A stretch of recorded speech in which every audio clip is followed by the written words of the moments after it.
Estamos con un invitado muy especial, es el doctor Miguel Ángel Rodríguez Mackey, reconocido analista internacional.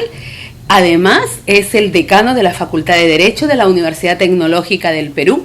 Él está en nuestra ciudad de Chiclayo porque va a abordar un tema magistral que está referido a los derechos humanos. Y nosotros en el Grupo Expresión hemos querido buscarlo para conversar de temas muy importantes que todos debemos estar, como digo siempre, bien informados. Doctor Miguel Ángel Rodríguez Mackey, buenas noches. Muchas gracias por estar aquí. ¿Cómo le va? No, pues muchas gracias por la oportunidad. Feliz de volver a Chiclayo, que quiero tanto y que tengo y guardo extraordinarios recuerdos de la época en que venía para dar las conferencias sobre el tema de la Haya, cuando Perú estaba litigando con Chile, de manera que ahora nos encontramos en Chiclayo fundamentalmente para dos cosas, ¿no? Nuestra universidad, la Universidad Tecnológica del Perú, apuesta por ofrecer a los jóvenes y a las jóvenes de esta importante parte del país la carrera de Derecho. Y entonces hoy estamos aperturando Derecho en Chiclayo, fíjate qué bonito, y estoy persuadido que los jóvenes y las jóvenes se van a sentir atraídos porque venimos con una opción muy seria en el tema educativo para marcar la diferencia, ofreciendo realmente los abogados del siglo XXI que el país requiere, ¿no? Y en ese contexto, en lo segundo voy a dar una conferencia, como muy bien has adelantado, sobre los derechos humanos, que ahora que están, no les voy a decir de moda, pero están mentados en el marco de la Corte Interamericana de Derechos Humanos, ¿no? Así es, de eso y por supuesto de otras cosas vamos a conversar mucho con el doctor Miguel Ángel Rodríguez en esta oportunidad. ¿Cómo está nuestra imagen de Perú a nivel internacional, doctor Miguel Ángel Rodríguez? Fíjate, yo creo que el Perú tendríamos que referirlo elásticamente, ¿no? Creo que los últimos años, los últimos 15 años, el inicio del siglo XXI para el Perú en general ha sido próspero, porque hemos encontrado un sistema internacional donde en el tema económico el mismo proceso del aumento de los precios de los metales ayudó muchísimo al país y por eso hemos venido creciendo sostenidamente. No obstante, que por lo que está pasando en el sistema internacional ahora, ha habido un decrecimiento de algunos puntos, pero en general creo que el Perú es auspicioso en sus vinculaciones externas. En el año 2004 alcanzamos el propósito de lograr un TLC con Estados Unidos que se materializa 2 años después. Hemos logrado llevar a Chile a la Corte Internacional de Justicia con una victoria jurídica. Hemos logrado más TLCs con Corea, con China, y creo que esto dice que la política exterior del Perú es una política exterior que aun cuando tiene más y enormes retos, por lo menos en lo que significa de este tramo inicial del siglo XXI, el Perú se está mostrando de la mejor manera posible, aun cuando todavía hay una agenda pendiente para realmente sostener que lo que se haga afuera en la política exterior sea reflejo de la política interna. Muy bien.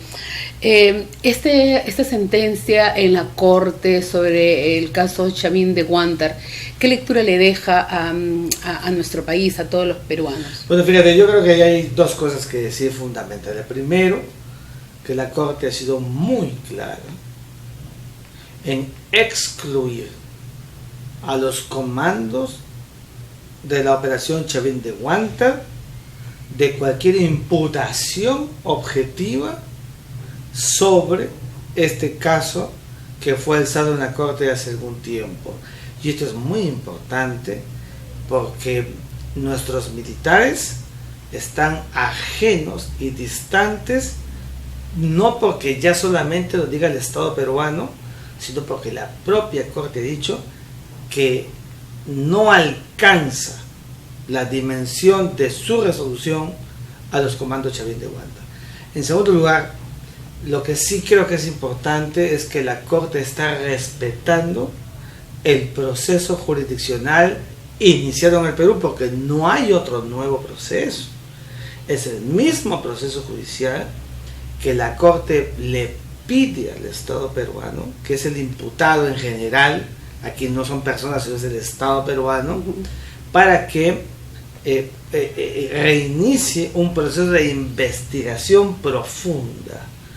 Y entonces, como hombres y mujeres de derecho, y el Perú un país que establece las reglas de la democracia y Estado de Derecho, tendrá que, evidentemente, cumplir en lo que respecta a este segundo punto establecido por ese mandato internacional. Ese mandato internacional, yo no estoy de acuerdo, y te lo puedo decir antes que me lo preguntes, pero no creo aquella tesis que dice que el Perú debería desaforarse de la Corte Interamericana de Derechos Humanos. Por este fallo de ninguna manera. Por este fallo, y por ninguno. Fíjate, nosotros somos un país serio y debemos ser serios.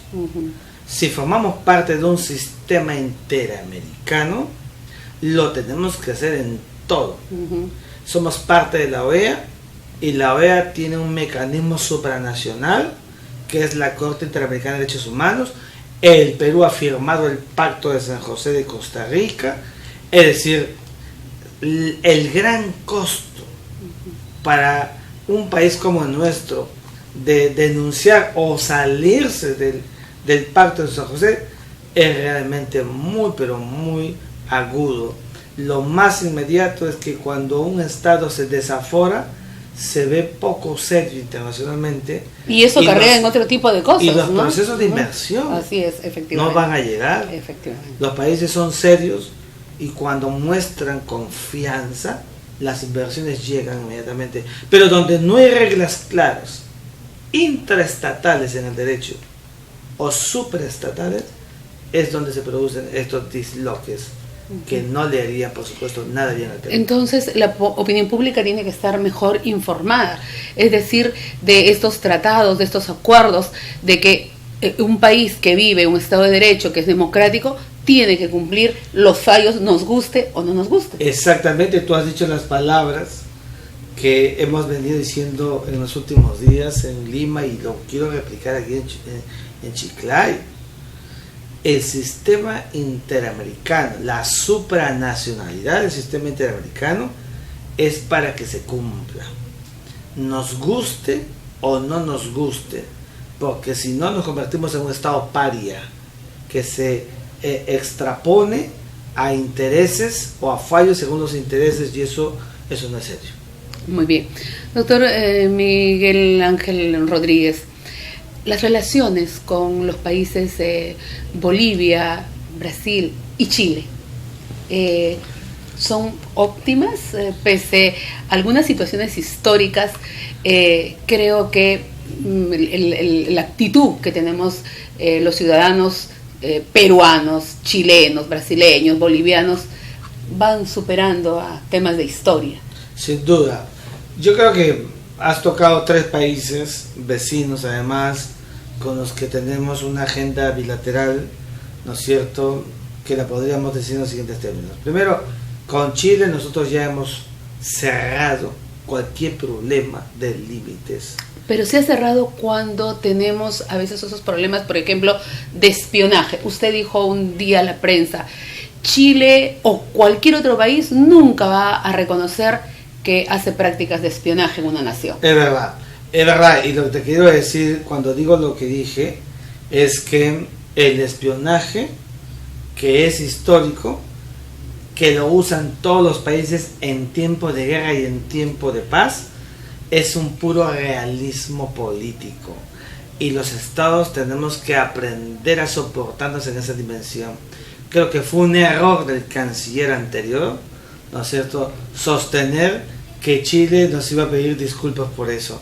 Chile jamás lo iba a hacer, porque hacia adentro eso iba a debilitar al propio Estado chileno. Pero fíjate, lo que yo quiero decirte es que si hemos logrado un proceso judicial, los dos países, cerramos los problemas de límites, lo que viene ahora con Chile es acrecentar una relación recíproca de confianza. Cuando la confianza se pierde todo. Y creo que Chile, que es el que está ahora más llamado que el Perú, que ha dado muchos signos, muchas muestras, está obligado, fíjate lo que estoy diciendo, está imperativamente obligado a darnos signos de esa confianza que merece la relación bilateral. Y creo que en lo que respecta a Bolivia, fíjate, Perú y Bolivia tienen una relación histórica ancestral. Hemos sido parte de una misma cultura milenaria, de un proceso histórico con afinidades realmente importantes. Y creo que Perú y Bolivia se tienen que dar ahora el espacio para revitalizar el proceso. Acaba de producirse un encuentro, ¿no es cierto?, de los dos presidentes y de los dos gabinetes en la zona de frontera, esta vez en el lado peruano. Y se ha firmado una declaración, y esa declaración debe de coadyuvar al fortalecimiento bilateral en diversos ámbitos de la relación. Pero eso también supone que debe haber reglas claras hacia adentro. Creo que, por decirte un tema, el señor Belaúnde del Ocio, mientras estuvo en Bolivia, polarizó la relación entre Perú y Bolivia. Y creo que los estados y los procesos estatales deberían estar por encima de situaciones o de casos particulares. Y esta será la regla de una relación estamentaria entre Perú y Bolivia que se deben mutuamente. Compartimos un mismo cono, un mismo triángulo, que evidentemente nos tiene que conducir a optimizar la relación bilateral. Y en el caso de Brasil, ya hemos visto cómo ha salido esta gran oferta de la China para la construcción de este canal carretero, esta vía carretera de la interoceánica, que es superior a los 10.000 millones de dólares, y esto será bueno, pero creo que el Perú, que ha dejado de mirarse con Brasil como dos siameses de espalda, debería articular los procesos para que ese canal carretero no nos convierta a nosotros únicamente en un medio. Debemos ser un fin en sí mismo. Y por eso es que ese canal, esa vía ferroviaria que llevará cosas hacia la cuenca del Pacífico y las traerá de allí hasta el Brasil, evidentemente tiene que permitir al Perú no solamente ser un medio, sino también coadyuvar a su crecimiento, a su desarrollo sostenido y de ayuda, ¿no?, a toda la y ese crecimiento y desarrollo nos tiene que permitir que parte de ese canal carretero sea pan carretero por toda la costa de Perú, desde Tacna hasta Tumbes, hasta Bayoa. ¿Por qué? Porque nosotros, el gran proceso de diversificar nuestro comercio que viene de la selva y la sierra corre por toda la costa, y eso sí es importante que denote que el Perú no es solamente un mecanismo, un espacio de conexión, sino que es parte de este gran proceso en el que ha apostado, ¿no es cierto?, la China y el Brasil. Obviamente que nos beneficia, pero claro que nos beneficia, es el objetivo. Nos beneficia porque el mejor momento del sistema geopolítico internacional en estos momentos es el Pacífico. Quedó atrás en el sistema internacional el Atlántico, que fue el espacio geopolítico de los siglos anteriores. Hoy es el Pacífico, y el Perú es parte de este escenario, y por eso somos parte de la Alianza del Pacífico, y por eso somos parte de la PEC, de manera que los procesos bien articulados tendrán que posibilitar que el Perú pueda ser parte auspiciosa de este gran proyecto de la interoceánica. Y ahora le quiero preguntar al jurista y a quien, por supuesto, como analista político está desde su óptica, analizando lo que nos pasa a nivel país. Son los medios de comunicación los que ponen en la agenda los problemas o los ruidos políticos. A menos de un año que concluye el actual gobierno del presidente Ollanta-Humala, pasamos momentos difíciles que se denotan en la recesión, pero no solo por los problemas internos que podemos tener en el país, sino tiene que ver mucho con la crisis económica, financiera de otros países que articulan con nosotros. ¿Cuál es el consejo del jurista Miguel Ángel Rodríguez Mackey a los medios de prensa, pero también a los políticos? Fíjate, yo iría más a los segundos, porque los medios de prensa tienen una gran misión, que es informar, comunicar y generar la posibilidad de una reflexión sobre los temas de interés nacional. Pero yo llamaría más la atención de la clase política. La clase política que tenemos todavía es una clase política en construcción. Y estos vaivenes de una clase política que le falta madurez para el crecimiento, y no te digo de la clase política de solamente este periodo del gubernamental, te hablo de la clase política estamentaria en la historia del Perú. Nos falta comprometernos a los políticos, a ellos les digo que les falta comprometerse con los verdaderos retos del Estado-Nación. Todavía no tenemos claro cuáles son las verdaderas políticas de Estado en los grandes temas nacionales.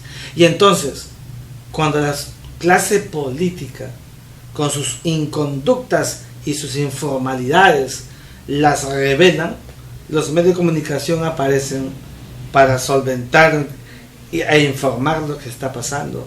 Y entonces, si no elevamos la clase política, va a ser muy complejo que podamos tener un despegue. Llamo la atención en consecuencia que necesitamos elevar el discurso y la actuación de nuestros políticos, porque somos un país, primero, que nos debemos el mayor respeto en toda nuestra multidiversidad, pero también nos debemos frente a una agenda estelar que el Perú tiene en este siglo XXI que ya comenzó. Bien, de la clase política tenemos poco en este proceso electoral que vamos a vivir el próximo año para elegir a nuevas autoridades a nivel de gobierno nacional. Seguimos teniendo candidatos como Keiko Fujimori, Alejandro Toledo, Alan García Pérez, se suma Pedro Pablo Usinski, y de repente por ahí algo más que no me viene a la memoria en este momento. En una reciente entrevista, el periodista César Hildebrand, que es muy analista y que no tiene peros en la lengua, ha señalado que si no tenemos un nuevo gobernante, un nuevo candidato y también un nuevo gobernante que apueste por el tema de la educación, seguiremos teniendo lo mismo en el Perú. Es decir, si no hay un candidato que diga voy a aumentar el presupuesto en educación más de lo que ha sido durante todos estos años, los peruanos no podemos tener esperanzas. ¿Coincide usted con ello? Pero totalmente, y es parte del discurso que tenemos y lo venimos diciendo. Fíjate, el gran drama nacional es que no hemos tenido en nuestra vida republicana una verdadera política educativa. Somos un país informal, históricamente somos un país que tiene grandes riquezas y esas riquezas han sido subsumidas por la informalidad, por una visión de la costa que se olvidó de la sierra y se olvidó de la selva. No hemos sabido integrar los procesos, no hemos sabido recrear una verdadera política de Estado con respecto a la educación. Sin educación no vamos a lograr nunca nada. Los países con sus gentes, fíjate tú, de padre pobre habrán hijos pobres y nietos pobres, porque es un fenómeno hereditario y la única posibilidad de salir de la pobreza es con la educación. Y si nosotros vertiéramos como un asunto de Estado, no le debería temblar la mano a un ministro de Economía para que ese 3,2% que invertimos en educación supere la valla de los 5,5%. En la Alianza del Pacífico estamos en la saga. ¿Y por qué no nos creemos y no nos valoramos? ¿Por qué tenemos que recurrir a procesos que vienen, ¿no es cierto?, desde la propia creatividad del sector privado? En los países desarrollados, la educación pública y del Estado siempre ha sido y es la mejor. Aquí en el Perú es un fenómeno inverso y por eso los privados apuestan por una educación seria. Yo soy parte de una universidad que tiene una apuesta por una educación seria y de calidad. Y así como lo hace la UTP, deberían hacerlo todos para maximizar, ¿no es cierto?, el talento nacional. Porque si no tenemos talento nacional con educación forjada, es una utopía sostener que el Perú va camino a la industrialización. Ninguna industrialización si no tenemos gente preparada y capaz. Muy bien. Me faltarían las horas para poder conversar de estos temas internacionales, nacionales, con el doctor Miguel Ángel Rodríguez Mackay. Es un honor, es un enriquecimiento realmente poder conversar con él. Es un lujo, sinceramente. Ahora, en esta parte quiero tocar el tema académico y que está ceñido a el ofrecimiento que hace la Universidad Tecnológica del Perú ahora en Lambayeque con la puesta en marcha de la carrera de Derecho. Hay muchos que opinan que en el Perú hay muchísimos abogados que incluso taxean y que están en otros negocios y no ejercen su carrera. La Universidad Tecnológica del Perú ofrece la carrera de Derecho para la solución de grandes problemas con grandes abogados desde la UTP, o no sé cuál es la misión que tiene sobre esta importante carrera. Fíjate, yo quisiera comenzar por lo último, porque cuando damos las charlas, lo van a ver hoy día, cuando hablemos de este tema, siempre queremos romper una utopía que está muy enquistada en la idiosincrasia de los peruanos, y es que como somos tantos abogados, no vamos a encontrar trabajo. Y eso es una tremenda falacia. Fíjate, yo pertenezco a la generación de la década perdida. En mi época nos hicimos abogados en San Marcos, ¿no es cierto?, con crisis económica, con un sistema financiero derruido para el país, donde estábamos colapsados y conseguimos trabajo. Si hoy que el Perú es un país que crece, ¿cómo no vamos a encontrar trabajo? ¿Dónde está el kit? ¿Dónde está la fórmula?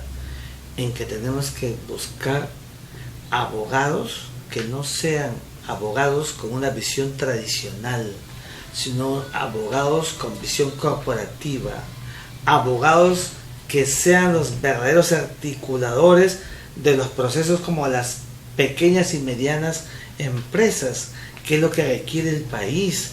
Entonces serán abogados del practicismo, abogados de campo y no abogados de la retórica ni abogados de la teoría solamente.